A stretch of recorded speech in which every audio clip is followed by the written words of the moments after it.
yang telah membina umatnya dengan penuh rasa kasih dan contoh yang patut kita ambil dalam kehidupan sehari-hari, baik itu kehidupan pribadi, keluarga, kelompok, dan bahkan berbangsa dan bernegara.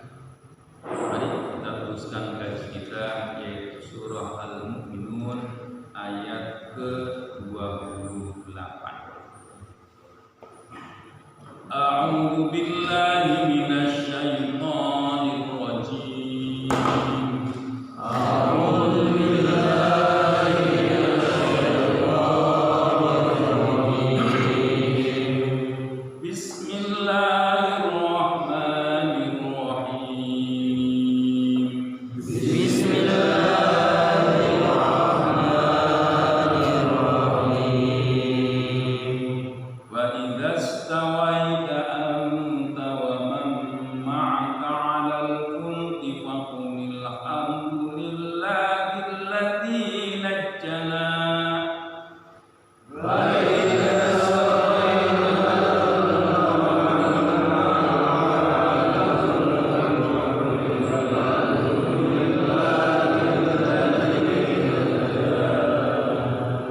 وقل الحمد لله الذي نجنا من القوم الظالمين.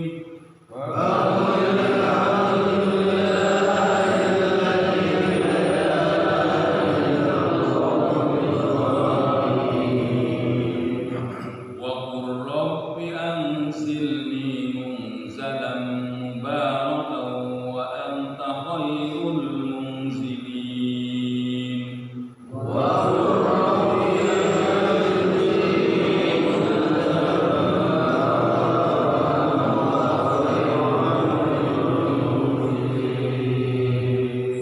إن في ذلك لآيات وإن كنا لمبتلين.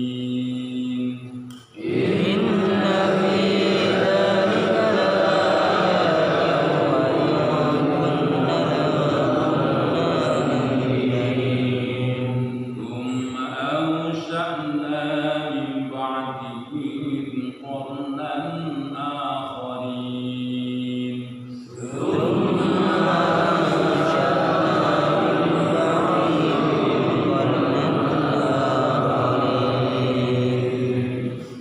وأرسلنا فيهم رسولا منهم أن اعبدوا الله ما لكم من إله غيره.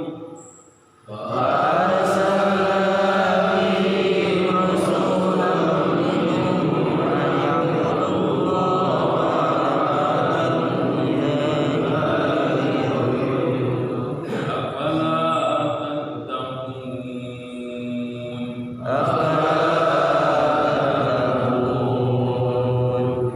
وقال الملأ من قومه الذين كفروا وكذبوا بلقاء الآخرة وأترفناهم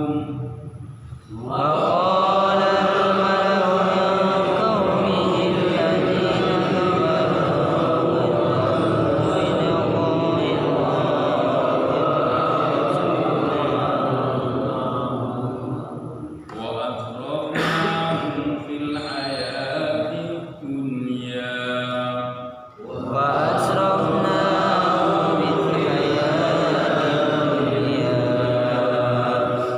ما هذا إلا بشر مثلكم.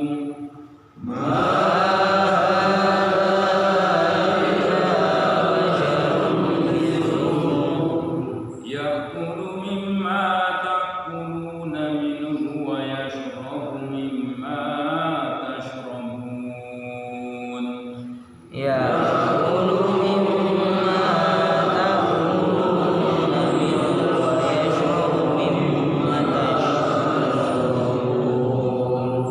ولئن أطعتم بشرا مثلكم إنكم إذا لخاسرون.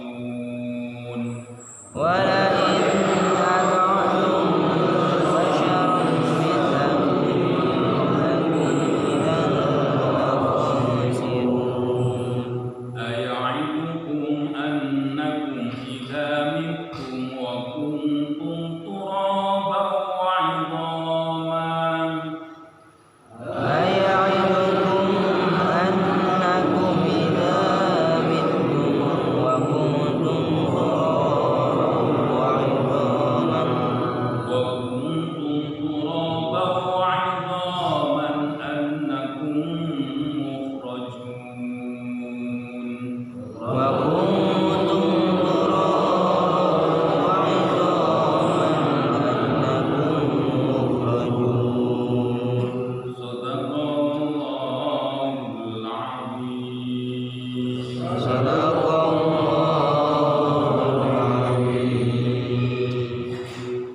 kalau kita perhatikan ayat-ayat yang sebelumnya itu bagaimana penentangan orang-orang yang sudah mapan, ya Pak ya. Orang-orang yang sudah mapan terhadap dakwah Nabi Nuh alaihi salam. Jadi Nabi Nuh itu diberikan umur yang cukup panjang dan kerjaannya untuk berdakwah. Nah, disitulah orang-orang yang mapan di dalam Al-Quran itu banyak disebutkan dengan nama qalal malakul ladzina kafaru min qaumihi gitu. Itu orang-orang yang penggede dari orang-orang kafir, ya, dia itu mempertanyakan Nabi Nuh itu siapa sih? Nuh itu bukan siapa-siapa. Basyarun mislukum, manusia seperti kalian. Jadi ini ingin merendahkan, ya Pak ya, merendahkan seorang nabi. Di baru-baru ini Pak, Presiden Prancis Pak ya, namanya Popon, Emmanuel Macron, jagung goreng. Nah, dia membuat isu, dia menyetujui apa itu karikatur Nabi yang diselewengkan, penghinaan. Lebih dari itu, dia mendukung sebagai seorang presiden, menyatakan bahwa Islam adalah agama krisis dan mengundang umat Islam itu bergerak. Di beberapa medsos itu banyaknya pembelaan umat Islam yang luar biasa, yang mempunyai kepedulian. Tapi ternyata ada juga Pak, yang dia itu malah bilang saya disuruh makan makanan Prancis, gitu ya. Namanya Abu Janda. Ini orang yang paling aneh di dunia, ya, paling aneh di dunia. Kalau ada orang Islam dihina, dia membela orang lain. Pokoknya membuat yang aneh-aneh, konten yang aneh-aneh, inilah orangnya. Ya, jadi yang seperti ini berbahaya bagi umat Islam sendiri. Bisa diadu domba umat Islam. Kemarin saya sampaikan bahwa kehancuran umat Islam yang paling parah yaitu ketika penggede-penggedenya itu saling memaki. Ya. Kalau sudah saling memaki di sana, Allah tidak akan memantau kita. Ya, makanya kita disuruh kembali kepada Al-Quran yang sebagaimana mestinya.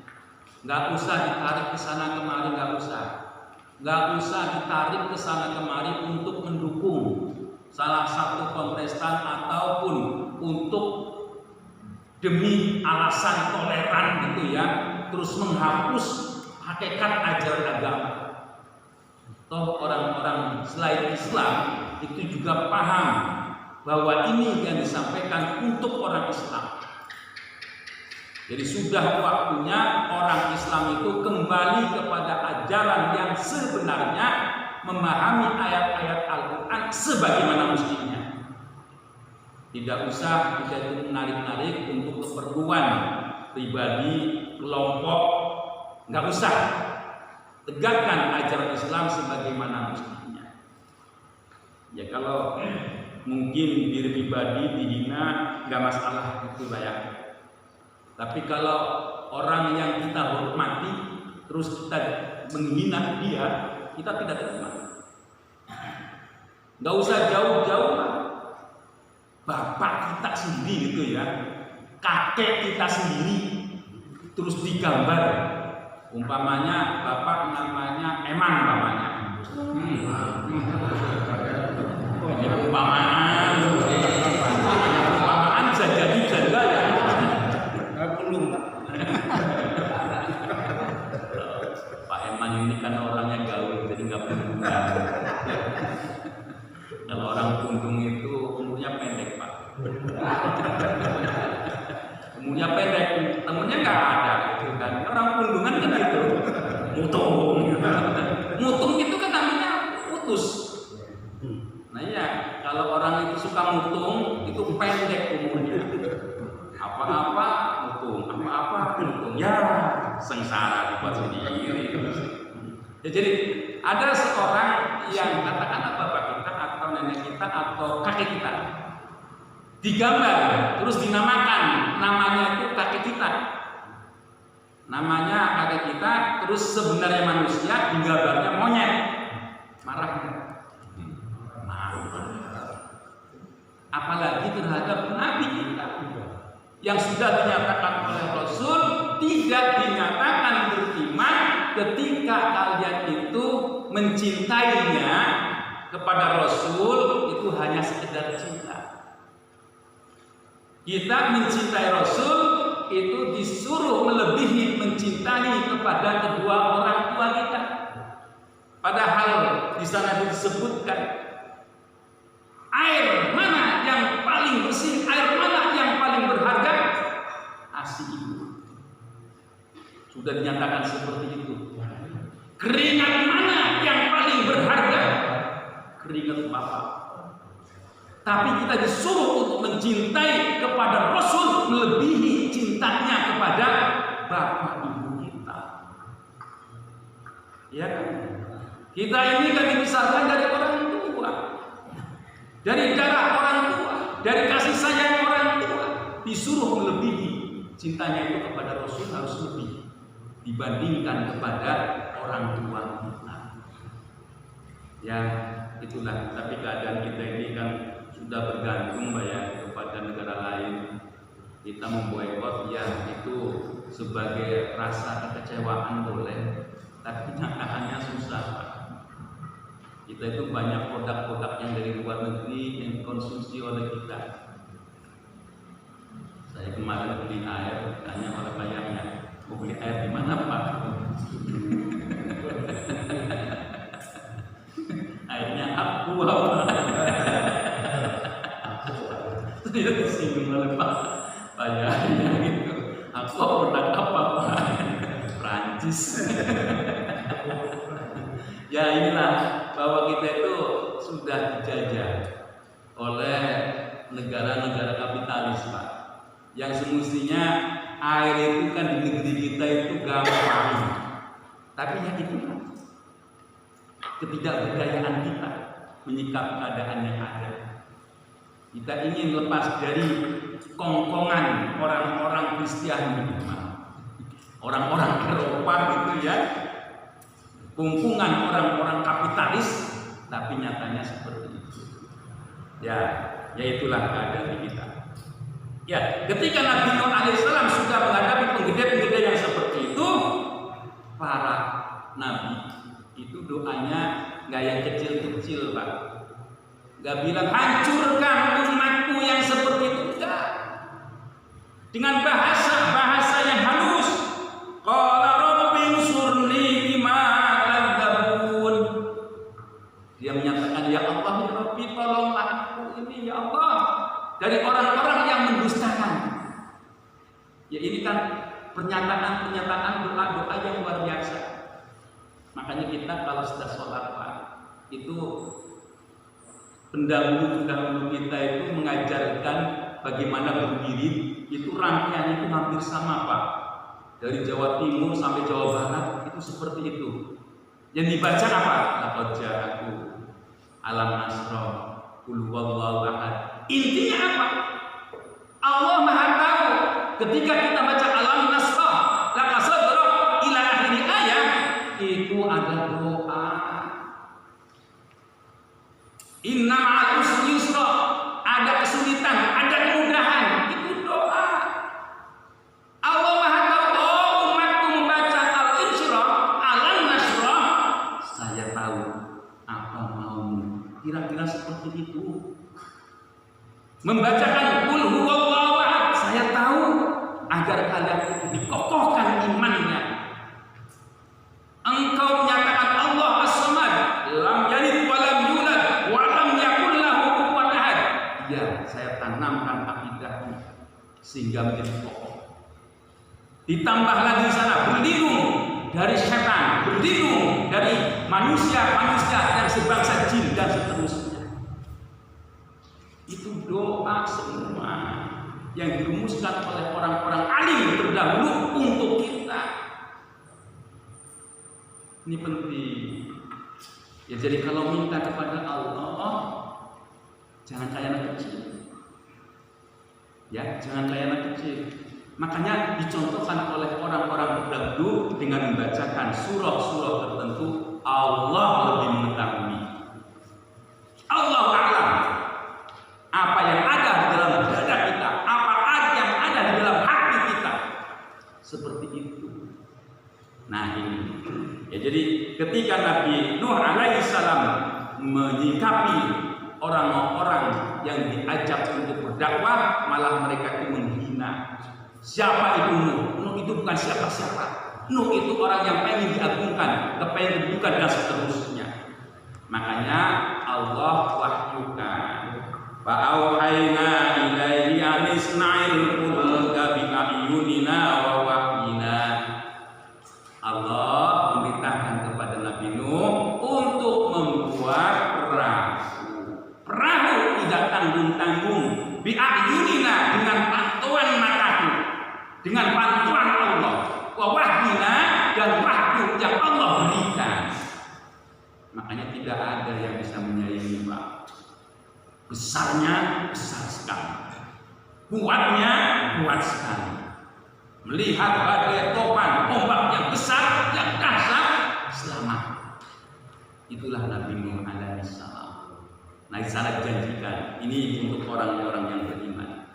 Dalam satu riwayat ada yang menyatakan 80 orang, ada yang menyatakan 72 orang, dan seterusnya. Yang jelas di sana orang-orang yang beserta Nabi Nuh adalah orang-orang yang diselamatkan oleh Allah.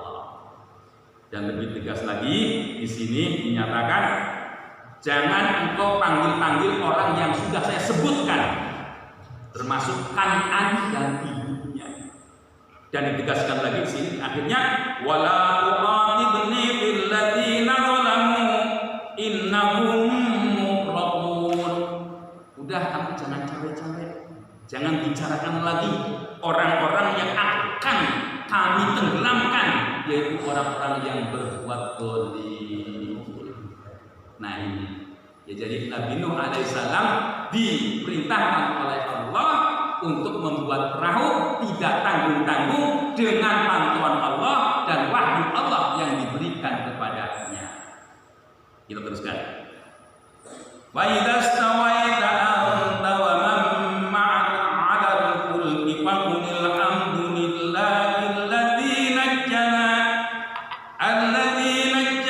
minal qaumidz zalimin. Wa idza stawaita, ketika engkau sudah memulai, sudah mau naik, anta engkau Nuh wa man ma'aka, dan beserta orang-orang yang beserta kamu, alal fulki, di atas bahtera, di atas kapal, fakul, maka katakanlah alhamdulillahilladzi najjana minal qaumidz zalimin. Segala puji bagi Allah yang telah menyelamatkan kami dari orang-orang yang berbuat zalim. Ya, kita masuk ke masjid alhamdulillah, gitu ya Pak ya. Kita mau berangkat ke masjid alhamdulillah, kita bukan beserta orang-orang yang zalim. Kita tidak beserta orang-orang yang malas, kita tidak beserta orang-orang munafik. Kita berangkat untuk menuju karena Allah. Nah, ini sudah diajarkan. Kalau kita itu melangkahkan kaki kita ke tempat-tempat yang mulia, tempat-tempat yang diagungkan oleh Allah, tempat-tempat yang disucikan oleh Allah, disuruh mengatakan alhamdulillahilladzi najjana minal qaumidz zalimin. Nah, inilah ajaran Nabi Nuh alaihissalam yang diberikan oleh Allah kepada Nabi Nuh. Dan lebih dari itu, wa qur rabbi anzilni munzalan mubarakan wa anta khairul munzilin. Waqul, dan katakanlah, Rabbi anzilni, Tuhanku anzilni, turunkanlah aku, munzalan, pada tempat turun, mubarakan, yang diberkahi, wa anta khairul munzilin, dan engkaulah Allah sebaik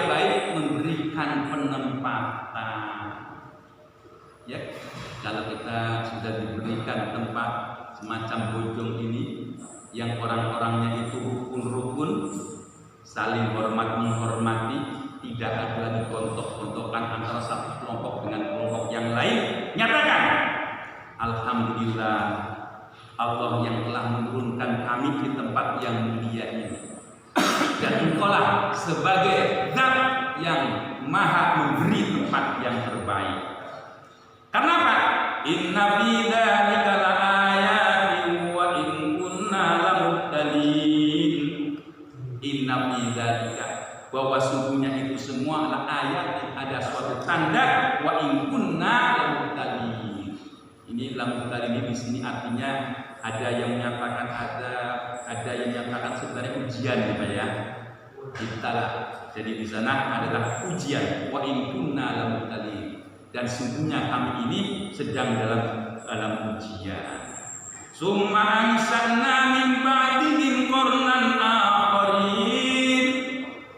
Summa ansa'na, kemudian kami dikembangkan, ditumbuh kembangkan, min ba'dihim sudah mereka qarnan akharin, yaitu generasi-generasi yang berikutnya. Ya, jadi di sini Nabi Nuh alaihi salam dan teman-temannya dan sahabat-sahabatnya, inilah generasi-generasi yang penerusnya. Ini kalau kita bersuri Pak, kita kadang-kadang kalau dibilang apa itu keturunan orang-orang, ya bisa jadi orang-orang yang soleh itu ya, bisa jadi keturunan orang-orang yang nggak soleh. Ketika Qabil dan Habil berantem, yang hidup siapa? Qabil ya, Qabil. Yang dibunuh itu kan orang yang taat Habil. Kita bukan Qabil. Tapi setelah dibersihkan, yaitu ketika Nabi Nuh, nah di sana ada orang-orang yang soleh-soleh. Ya, jadi ketika itu dihanguskan semua, hanya beberapa orang. Kan di sini ayat yang sebelumnya itu hewan-hewan itu dinaikkan kan ya, sejodoh-sejodoh. Artinya di sana itu generasi berikutnya itu sudah disiapkan. Ya inilah Allah itu menciptakan segala sesuatu itu penuh dengan keseimbangan, penuh dengan perhitungan yang matang, penuh dengan pokoknya luar biasa. Kepada Nabi Nuh pun demikian. Ketika Nabi Nuh alaihi salam naik perahu, di sana itu perahunya yang besar untuk siapa? Untuk generasi yang berikutnya. Ya, jadi tidak membiarkan nanti punah meninggal. Nah, diteruskan fa arsalna fihim rasulan minhum an ya'budullaha ma lakum min ilahin ghairu afala tattaqun. Fa arsalna, maka aku utus fihim, di dalam suatu umat ya, rasulan, ada seorang utusan, minhum, dari mereka sendiri, ani'budullah, untuk menyembah Allah, malakum min ilahin ghairu, yang tidak ada bagimu Tuhan selain Dia. Afala tattaqun, tidakkah engkau orang-orang yang bertakwa, tidakkah engkau orang-orang yang takut. Ini perlu diketahui Pak ya, bahwa Allah ketika mengutus suatu utusan itu tidak dari yang lain, tetapi dari kaumnya. Dari kaumnya. Ini banyak hikmahnya. Banyak hikmahnya. Kalau orang-orang kafir itu kan akan bertanya, kenapa Allah tidak mengutus malaikat aja? Nah ini kan orang-orang kafir seperti itu, ekstrim. Nah ketika Allah mengutus seorang utusan dari kaumnya, itu artinya itu maknanya luar biasa. Ketika dia itu diutus dari kaumnya, itu menunjukkan kekuasaan Allah. Walaupun di lingkupan katakanlah orang-orang yang di sana itu orang-orang yang banyak berbuat maksiat, tetapi Allah menumbuhkan orang yang diberikan utusan oleh Allah. Itulah kekuasaan Allah. Tidak perlu dari orang lain, tetapi dari kelompoknya. Itulah kekuasaan Allah. Nah, kalau menurut logika kan, kalau kumpulannya orang-orang jahat itu jahat semua, begitu kan? Kalau logikanya seperti itu. Tapi di situ Allah menunjuk seorang utusan, Allah pilih dari kalangan mereka sendiri. Dan kalau kita lihat lagi, utusan para nabi itu adalah orang-orang pilihan. Silsilahnya itu jelas. Dari orang baik-baik, dari nabi ke nabi itu ada orang yang baik-baik. Nah inilah. Jadi kalau seorang utusan itu nggak ada cacatnya. Ketika dia itu masih belum diutus, dia tidak pernah berbuat syirik. Tahu bahwa dia itu kehidupannya di kelompok orang-orang musyrik, dia tidak pernah berbuat syirik. Karena apa? Allah menunjukkan bahwa dia itu bisa membedakan mana yang hak dan mana yang batil. Tidak ikut-ikutan. Ya. Jadi ada kan kalau tokohnya itu bilang semua begitu. Kan ada ya. Padahal dia jelas-jelas menyimpang dari ajaran agama. Menyatakan Al-Quran dengan kitab-kitab lain sama, ikut-ikutan, membeo gitu. Nah yang seperti ini nggak ada di para nabi itu. Lebih dari itu bahasanya juga bahasa kaumnya mudah dipahami. Tidak perlu untuk memanggil seorang yang menerjemahkan langsung. Oh iya itu bahasanya itu ada bahasa kaumnya. Nah inilah pentingnya para rasul itu diturunkan dengan bahasa kaumnya. Nah itu. Wa qala al-mala'u min qaumihi alladziina kafaru wa kadzdzabu bi liqa'il akhirah wa kadzdzabu bi liqa'il akhirati wa atrafnahum fil hayatid dunya ma hadza illa basharun mislukum yakulu mimma ta'kulun minhu wa yashrabu mimma tashrabun. Inilah gambar orang-orang yang lapar. Wa qala al-mala'u, dan penggede-penggede dari siapa? Min qaumihi, dari kaumnya yang bagaimana? Alladzina kafaru, orang-orang yang kafir. Ini ayat Al-Quran ini sangat hati-hati Pak. Sangat hati-hati. Menyatakan al-mala'u, penggede-penggede itu tidak semuanya penggede Pak, tapi kebanyakan gitu. Ya kan, orang-orang yang masuk Islam itu kan yang penggedenya ada juga Pak. Makanya tidak semua penggede. Maka dinyatakan min waqala al-mala'u min qaumihi, dari kaumnya alladzina kafaru. Artinya al-mala, orang-orang penggede yang kafir, wa kadzdzabu, dan dia mendustakan biliqa'il akhirah, dengan datangnya, dengan ditemukannya hari akhir. Padahal mereka itu apa? Wa atrafnahum, saya berikan kepada mereka kelebihan. Kelebihan apa? Fil hayatid dunya, di dalam kehidupan dunia. Nah, mereka bilangnya apa? Ma hadza illa basharun. Ini apa sih gitu? Ya, ini apa ini orang? Ini Nuh, ini siapa? Dinyatakan lagi mislukum, seperti kalian. Yang seperti apa? Yakulu, makan. Mimma takulun, seperti yang kamu makan. Nggak usah kita jauh-jauh gitu. Dia siapa sih? Kan makannya sama-sama, makan deblok gitu. Kira-kira seperti itu. Makannya apa sih? Oncom, sama dengan seperti kita. Kira-kira seperti itu. Minhu, darinya. Wa yasrabu mimma tasrabun, dan minum seperti yang kalian minum.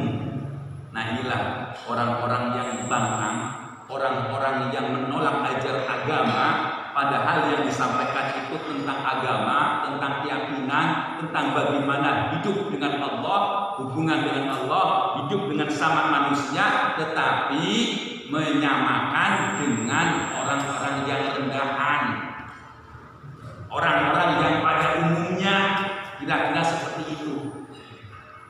Ya, jadi dia menganggap bahwa dia itu orang biasa, nggak usahlah kita itu mengimaninya gitu. Lebih dari itu dinyatakan lagi, walakin aqatum banarum mislakum innakum idzal